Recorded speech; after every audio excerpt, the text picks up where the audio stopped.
I'm unpausing the recording so that we can record this. We seem to have been down quite a few people. I was just trying to work out if there's another session on our Zoom account happening at the same time, but clearly not. So I welcome those people who have joined.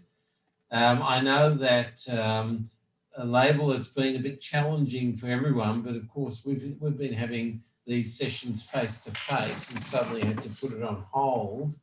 I'd be interested to see if anyone's turning up at the gate in the next few minutes for a session, but I don't think so. So welcome to those of you who have joined us today. Rabbi Laibl Wolf, lovely to have you here. I don't think we've met more than 45 years ago, about that, I think. I think we're both showing our age. Actually, you less so than me. But we worked together a long time ago. I think it's about 45 years ago, something of that order. Yes. And so I could deny it, but too many people saw us together, so I'd probably no use denying it. But there was no one better than to speak to you about where we're up to in our life cycle series. And for those of you who just joined us, we have been doing a life cycle series in our Thursday lunch club every fortnight, and we've got up to the stage of death, and we've already had a talk already in the past, but I've invited Rabbi Laibl Wolf, who's the founder and director of Spirit Grow, to tell us a bit more about the afterlife and soul. And in the next half an hour, 25 minutes or so, hopefully we'll hear a little bit more about what I find is mysterious. It's a bit beyond the realm in which we live at the moment. And so I'd love to hear more about it. And if you could share with us a bit about the mystery that is the afterlife and what happens to our souls. Thank you very, very much. And it's so good to be with you. And I look forward for our ability to converse and discuss on a topic which is important. After all, we've been there before and we'll be going back there again. So with that kind of cryptic sentence by way of introduction, let me step back a few steps and take it from the beginning. 5 seconds after a person dies, and bis 120, we should all live to 120, but 5 seconds after a person dies, they can no longer hear and can no longer see. And I would ask you, why is that? And you'll say, because they're dead. But I don't understand. 5 seconds after death, the physiological functioning of the ear is still fully intact. Likewise with the eyes.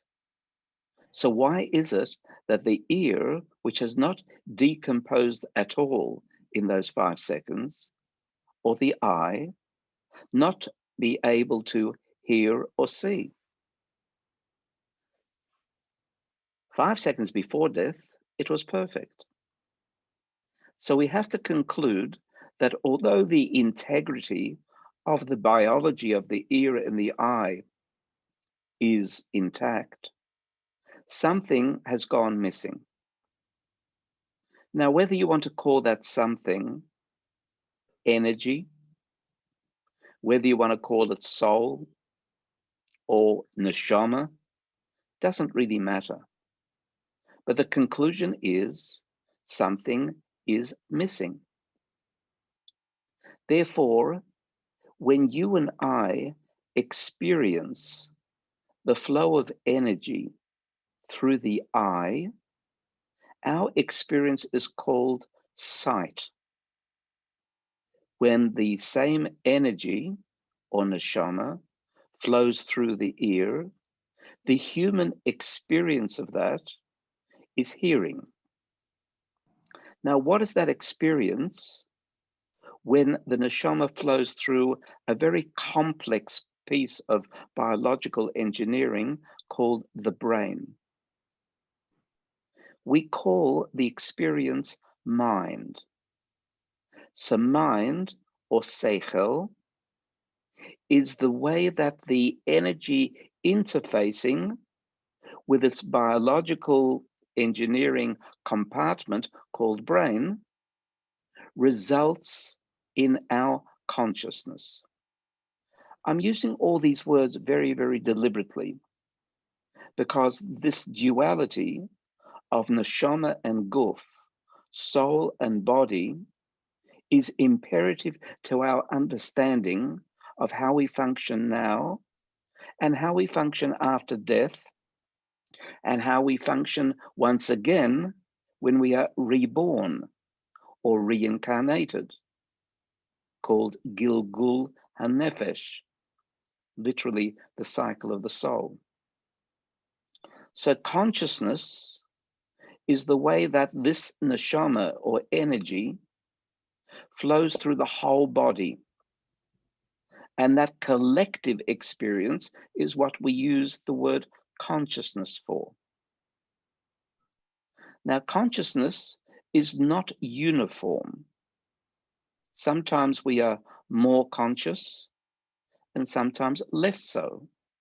Let me give you an example which is clearly less so, and that's called sleep. When a person is asleep, they are alive. However, a good number of their normative functionings have closed down. And that is because there has been a dislocation of the neshama from the guf, the soul from the body, to an extent.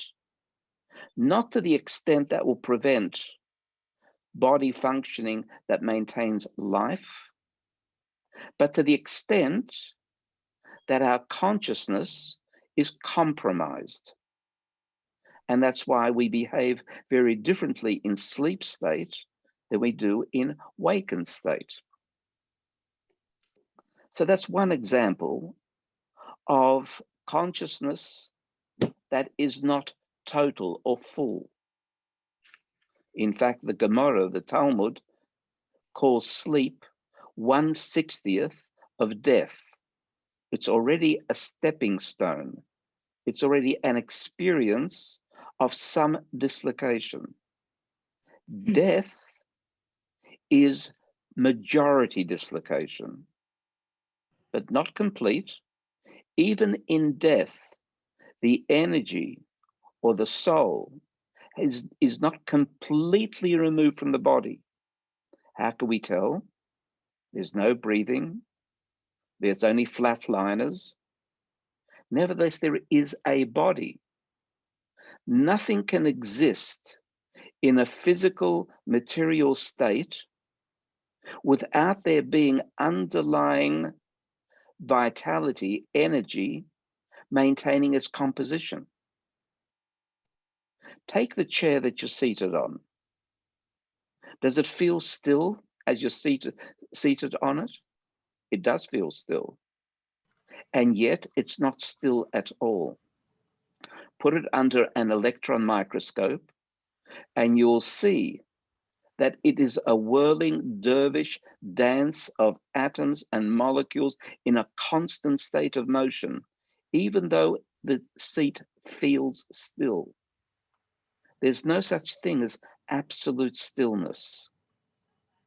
There's constant motion or energy. And underlying all energy, underlying all subatomic forces, lies a spiritual energy, its soul, nefesh, if you like, that maintains the integrity of the thing itself.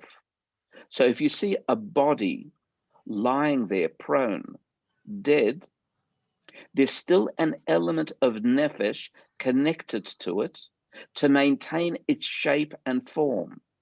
And that's why a body after death is holy, is sacred. And we have to treat it as such. And there are, as you well know, many Jewish laws on how we handle a dead body with a great degree of sacredness. Rabbi Laibl, if I may, You may. before you go on. So, but is it true though that after some period of time, the body as we know it disintegrates? I don't know how to put it politely. Yes, it does. Is that energy still there? Absolutely. However, less and less of it. As time moves forward, the remaining nefesh becomes more and more removed, and to a point where it becomes dust and ashes, if you will, or dust of the earth. And then there's a minimal amount within it. But still there's a nefesh, because even dust, even the most smallest particles are aspects of existence. And physical existence must always have spiritual existence. So part of your neshama is always there at the kever, at the site of your burial. And that's why we do go to a burial site to connect, to communicate with that person, because there's an element of nefesh always there. Okay, going back. So why am I raising this discussion in context of our title of the session? Because unless we understand the duality of neshama and guf, soul and body, we don't really understand the experience of the neshama after death. So there are different degrees of connectedness. I gave you a radical one called sleep. Death is the most radical dislocation. But there are other states. For example, tiredness. What does tiredness mean? Tiredness means that the neshama is not flowing optimally through the guf, through the body. And that's not because the soul has got tired. It's because the machinery of the body has started to wind down. The neshama remains constant and perfect, total and complete at all times. From the moment that your soul was created 5,781 years ago, together with everything else, all souls were created then and have existed individually in that same format as upon the moment of creation. When your soul is reincarnated, it's the same soul. It's not a different soul. You get a different body, and therefore you have a different mechanism of that soul's expression. The body becomes a new obstacle course. You get new parents, and you don't choose your parents. Hashem exercises those choices. And you have a different cultural environment, perhaps. All those factors produce what you and I call a different personality or character. But that variation is based on the life's circumstances and your new body, not the neshama. That's constant and always was the same. Okay, having just mentioned those different degrees of dislocation, like tiredness, when the body is to some extent compromised and needs rejuvenation, which is part of the sleep process. I won't go into those dynamics right now. Another instance is illness, sickness. When somebody is unwell, then that too means the body is not optimally allowing the full flow of the neshama in its optimal state. And that's why you feel out of sorts. And let's take a radical example of that, not illness, but if God forbid someone loses a limb, does that mean that the neshama has lost an aspect of itself? Absolutely not.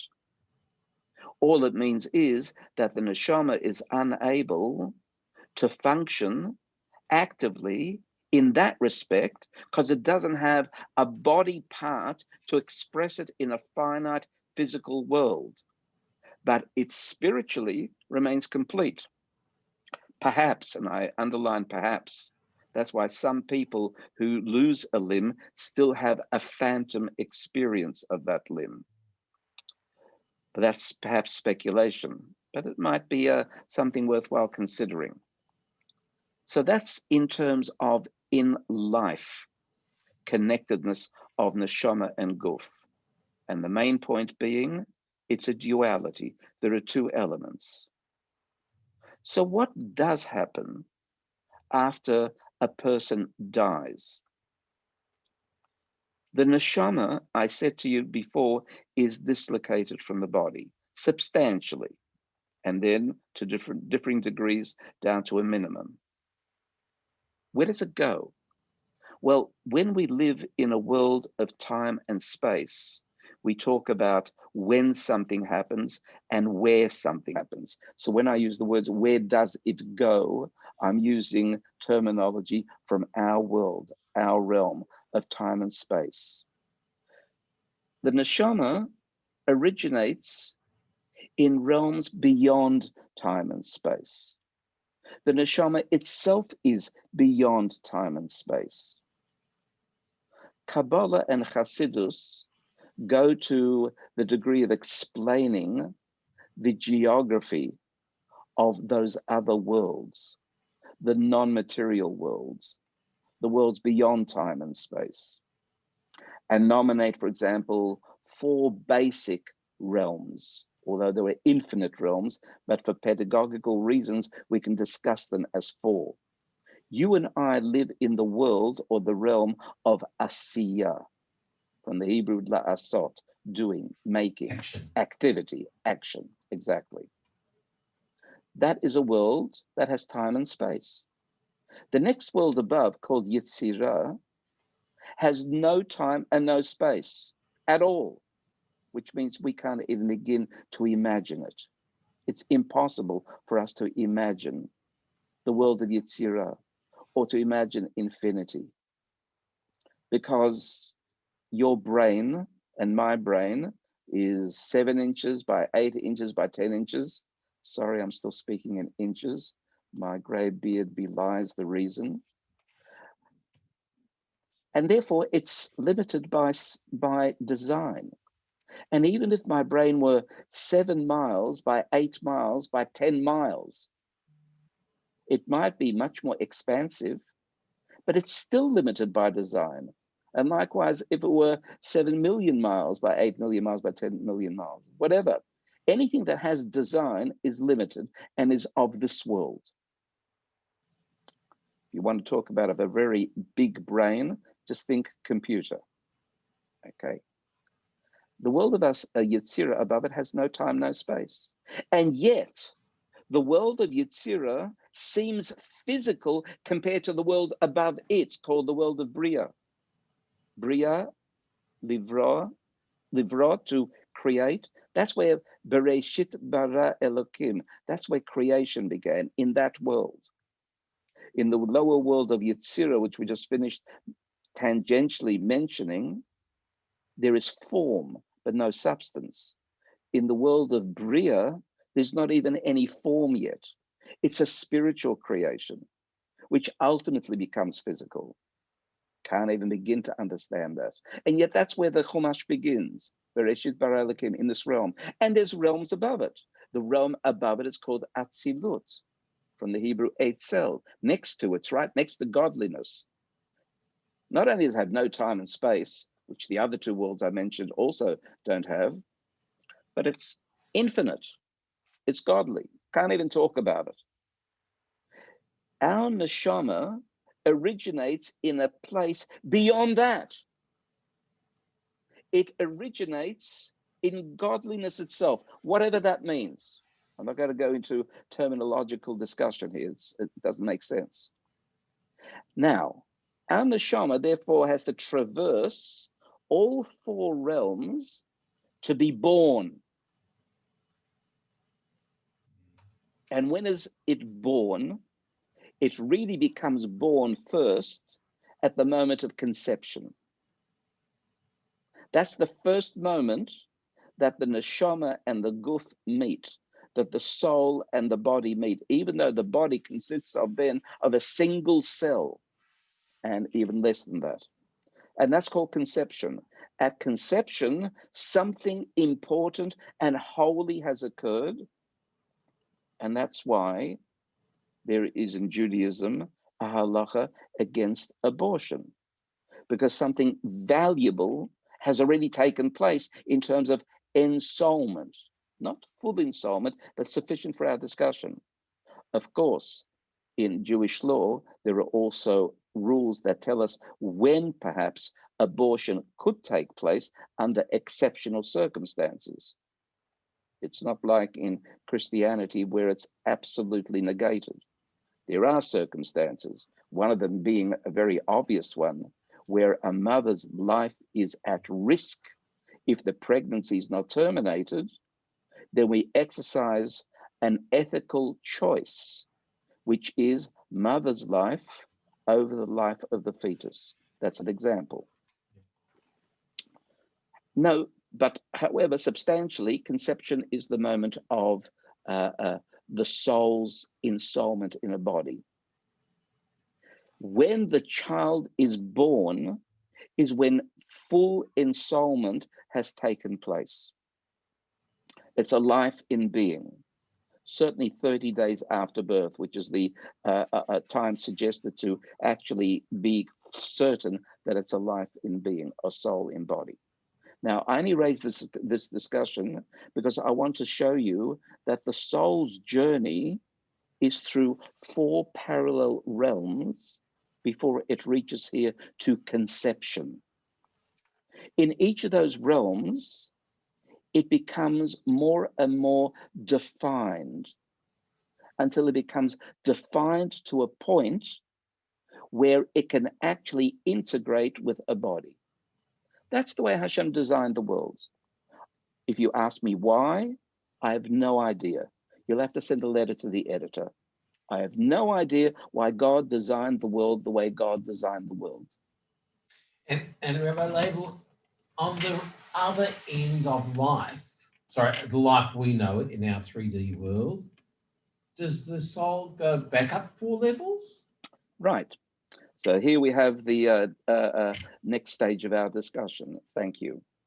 And that is when the neshama is removed from the body, the neshama isn't a single pinpoint. I've been speaking about it as if it is one element that connects to a body. I'd now want to change the metaphor. The neshama is a spiritual umbilical cord that connects it from here through all the realms contemporaneously at the same time, right up to the very source. It's, if you like, a channel, a medium for the flow of godliness into you in body. It's always through those 4 channels. It's always through those 4 worlds. However, at death, it dislocates at the lowest end. And therefore, it finds itself in the other worlds.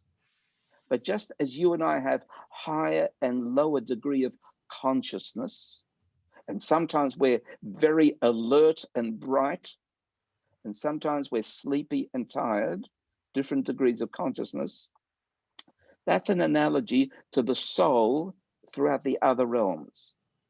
In the higher realms, it is in a state of Yetzirah, but it's also at the same moment in a brighter world, so to speak, of Bria, and higher at the very same time. So what do you experience? Now comes the first discussion of post-death.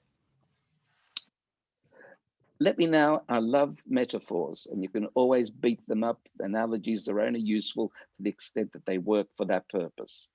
You can always be able to find holes in analogies. So let me give you this analogy. When you die, you go up to the big football stadium in the sky, but you have to get tickets for it. And there are different seating. There's seating with good views, and seating with less than good views. Depending on what you achieved here by way of mitzvot, is the seat that you get in the stadium upstairs. What's the spectacle? The spectacle that you're watching on the football field is godliness, whatever that means. What is it that godliness provides? It provides light. Another analogy, is it light? Of course, it's not light as light, but it's light. It's so bright, the light, that you can't tolerate it. Therefore, you need to put on sunglasses. The sunglasses are also the mitzvot that you do down here. And they allow you to tolerate the light and be able to have a sense of closeness to God, which down here in a body you don't have. I don't have. So there are two things that mitzvot are able to achieve in the higher realms after death. One, your seating, better or worse, and your tolerance to be able to see what's taking place. That's really interesting. If you were to have, for example, it's an irony, if you were to have in your room a multi-million megawatt light bulb, which doesn't exist, but say it was. I always loved reading science fiction. A multi-million megawatt light bulb. You couldn't open your eyes. You'd be blinded. So you know what you would do? You would put a shade over it. Doesn't work. Still too bright. Second shade. No. Third, still hurts too much. Fourth shade. After the fourth shade, I can open my eyes and see. The only problem is I can no longer see the light bulb. I'm only seeing the shade. That's the irony of life. The soul in the body no longer experiences directly the original light down here in the world of Asiya. However, it has, why? Because there are 4 levels of shade, the 4 worlds, Atzilus, Bria, Yetzirah, and Asiya, as I've nominated them. However, when you are in the stadium and with your sunshades on, you're able to actually see, witness, experience to differing degrees depending on your achievement down here. And this is the interface between our lives here and our lives after. That's why it's so important what we do here. Yeah, Rabbi Laibl, can I ask you this? If it's so intense to be so proximate to the light, wouldn't I prefer to be further back rather than close, great view, but need all the shades? Absolutely. You showed me clearly what I said earlier. You can poke holes in every analogy. So that part of the analogy doesn't work. Yeah. And that wasn't the part of the analogy that I wanted to explain. That's fair enough. So you're absolutely right. That's where the analogy fails. Now, in terms of the experience in the higher realms and the purpose of creation, we can now see that the purpose of creation is the lowest world, not the highest world. The highest world is the reward. The soul out of body is the reward. And we call that reward Olam Haba, the world to come. The fact that you experience the spectacle is the reward. Now you'll say, oh, well, I don't particularly want to watch a Collingwood match again, but that's not it. The soul naturally is addictively drawn to godliness, and that provides its total satisfaction. Even the words are just words that I'm saying. But therefore, the neshama wants that experience, needs that experience. But that's the reward. That's not the purpose of creation.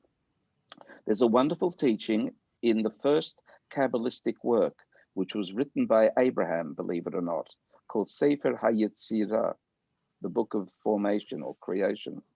And there's a cryptic statement there. The stone at the top of the wall falls furthest from the wall.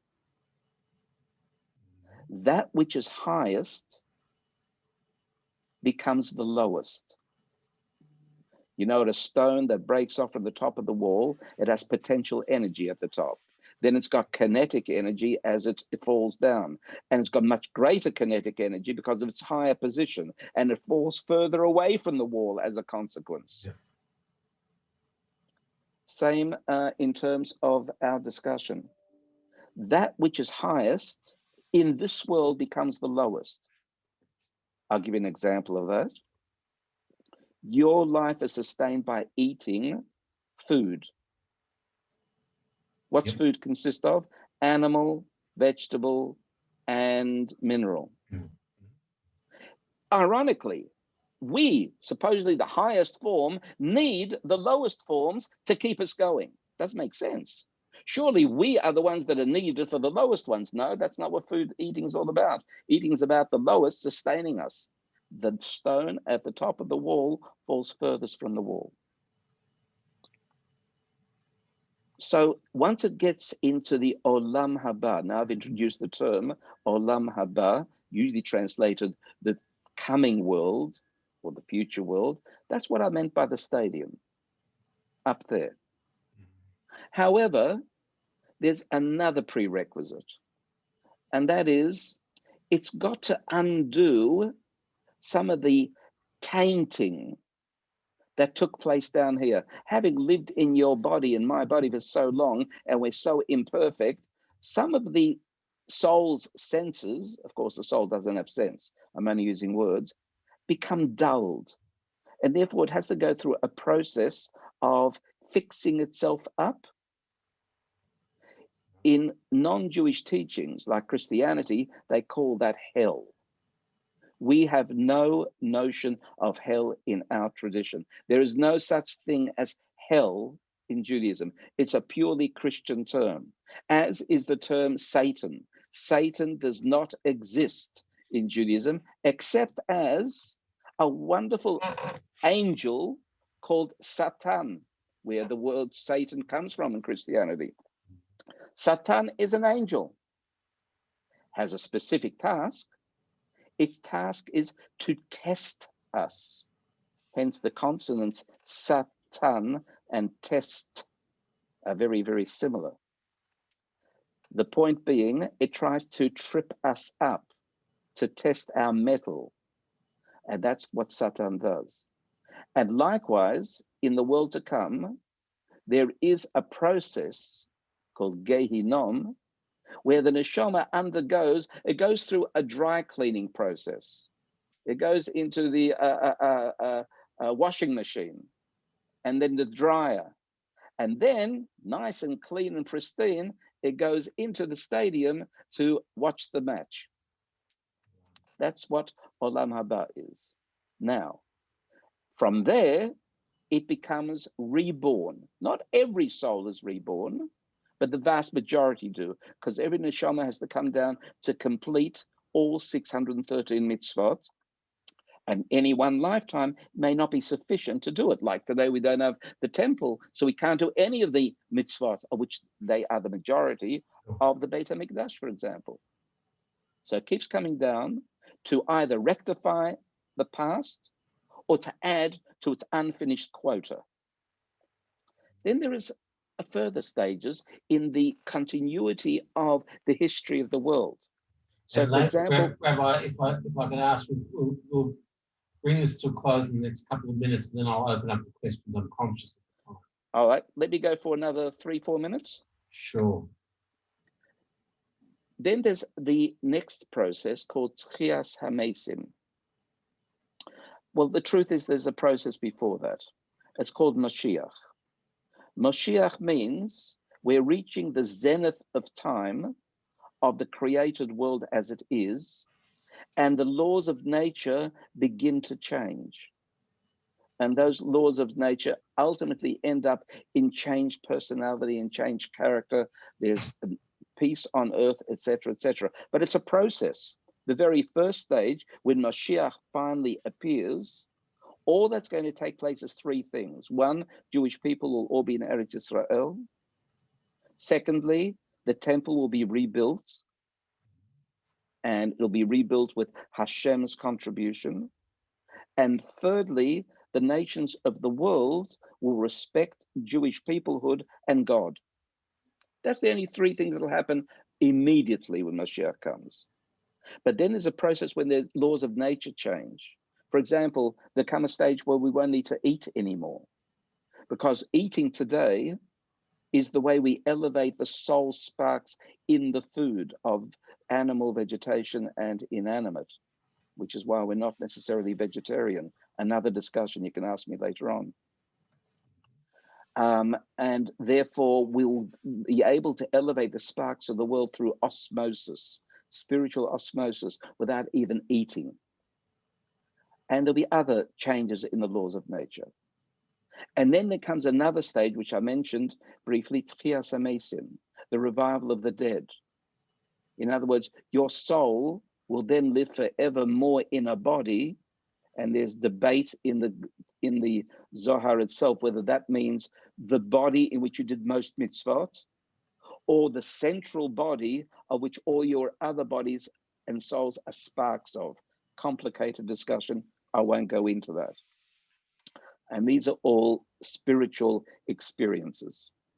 So in the space of just a little over half an hour, forgive me, to be able to discuss the totality of human life and post-human life is a tall order, but I'm hoping to have provided a little bird's eye view for the purpose of discussion. You certainly provide us with a little spark. I won't close the session yet because there are quite a few people here now and may have questions to ask. So I'll open up the floor for the next few minutes before we bring this to a close. So would someone like to, you'll have to unmute yourselves. I think I've allowed that to happen. I'm pretty sure, and then ask a question. It's gone quiet. Perhaps I'll kick off with one question. Some of us have had a bereavement even in the last year. Is the soul in the same place where it was from the day of death, or does it go? Is there something that happens differently during the Shiva process, different from the month, the Shloshim as we call it, and different from the year of mourning? Is there anything different about the soul? As the soul is removed from the body, the intensity of that removal varies. It's a little bit of a slow motion process, as you correctly said. Over the first 7 days, the dislocation is only to this extent. And then after 30 days, it's to that extent. And after 1 year, it's to that extent.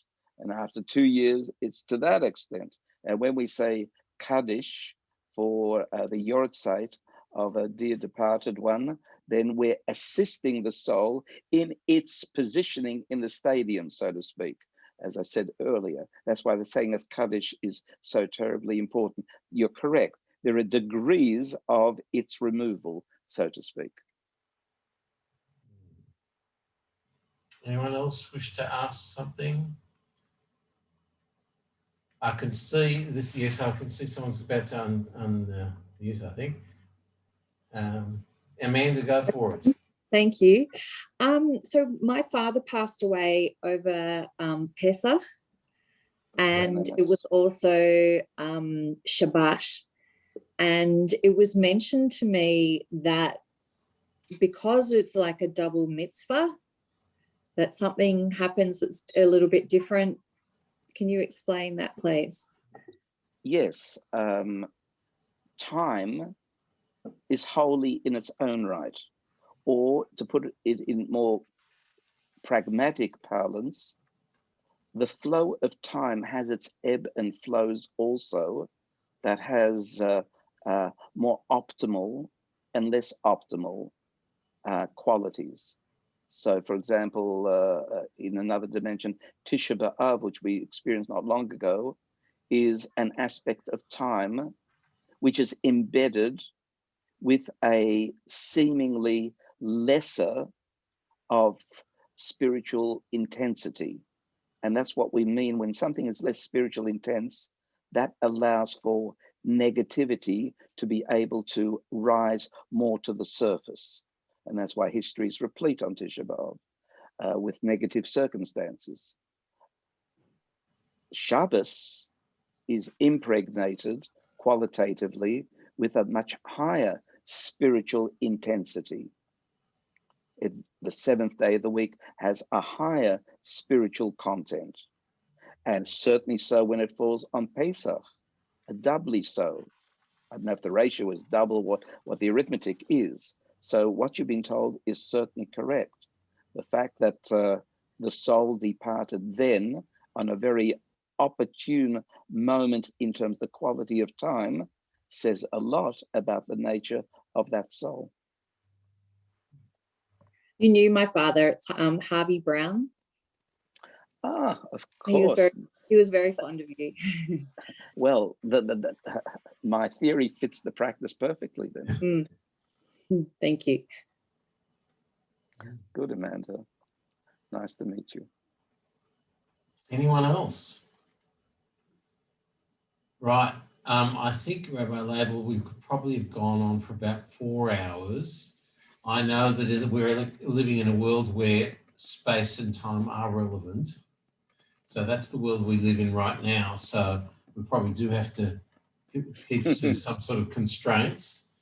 But certainly a discussion that could be followed up in the future, I'm sure.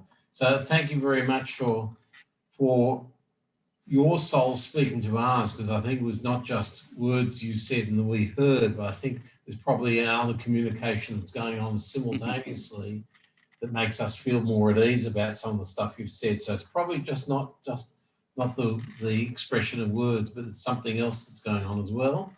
But thank you very, very much for enlightening us on a topic of immense fascination and, as I said at the outset, mystery. I'm not sure if it's less mysterious now. It might be more mysterious now to me than it was in the past.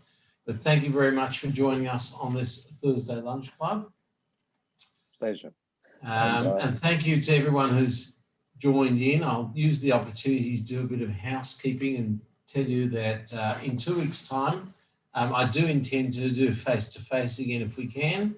We'll have been out of lockdown for over 2 weeks. It's not a continuation of the life cycle because we're going backwards a bit, Rabbi Laibl. We actually had someone else lined up a couple of weeks back, but he wasn't able to make it. So it was on a second part of our discussion on divorce. We had someone on Aguna, but in 2 weeks' time, Rabbi Menachem Wolf from the Beth Din, Melbourne Beth Din, will speak about the actual process of get. He wasn't able to do it some weeks back, so his topic was deferred 2 weeks from today, and hopefully it'll be face-to-face.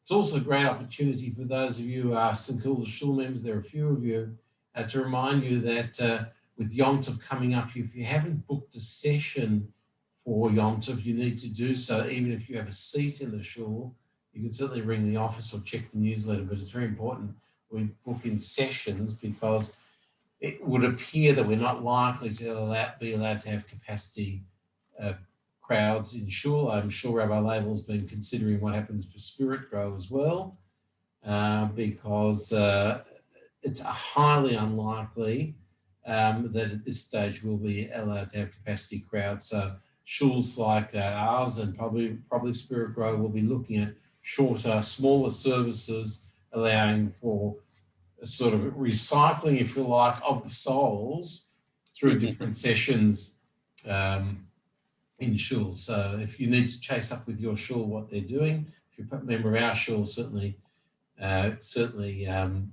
register now to your preference. So thank you. By the way, that's Menachem Wolf, my nephew, not Menachem Wolf, my son. Yes. Did I say Menachem Wolf or Menachem Sabach? You said Wolf. That's my mistake, by the way. Menachem Sabach is speaking in 2 weeks' time. That's my total mistake. He's from the Melbourne Beth Din, and his sister just got engaged last night to one of our choristers in St Kilda Shul. Mazel tov.